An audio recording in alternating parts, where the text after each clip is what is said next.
नमस्कार दोस्तों, जय आदिवासी, जय जोहार। स्वागत है तुमरे एक और नया वीडियो में। तो दोस्तों, एक मैं सेंधवा समाचार देखाने करता तुमको एक वीडियो बना रही है। सेंधवा में हाल फिलहाल में सेंधवा पूरा तरह से बंद हो रही है। सेंधवा में पूरा दुकानियाँ बंद हो रही है नहीं, और काफ़ी लड़ाई झगड़ी चल रही है। मंगलवार राति 9 सालन पुराय साथे 30 सालन इंसान जो कि रिक्शा चालक હતો, रिक्शा चलाड़तेलो जो दुष्कर्म कर्यो है नहीं। ती जो पुरान घरवाला था जे मंगलवार राति 11 बजे पुलिस में जाइन रिपोर्ट भी लिखाड़ देला। रिपोर्ट लिखाड़ीन अतेन तीन प्रकार सिविल अस्पताल सरकारी अस्पताल सेंधवा में इलाज कराने ली गला। तिचा सारी सरकारी हॉस्पिटल वाला तीन प्रकार बड़वानी रेफर कर देता है नहीं।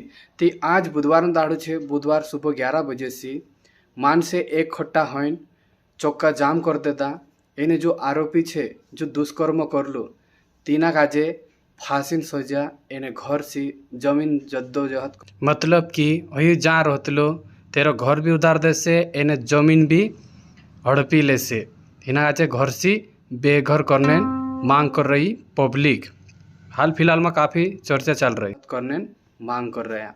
कहा कि ये बहुत गलत काम करी तीना काजे फांसी सजा समाने करता सब मांग कर रहे हैं। तो पुलिस पब्लिक काजे समझाने मन रही, लेकिन हाल फिलहाल में सेंधवा में गरम मामलों छे। पूरा दुकानिया बंद हो रहा। आज बुधवार दाड़ो छे, 22 तारीख छे आज है नहीं।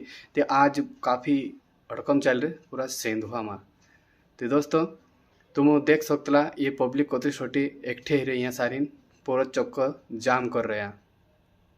हाँ दोस्तों, तीना आरोपी काजे पुलिस वाला धर लेदा है नहीं।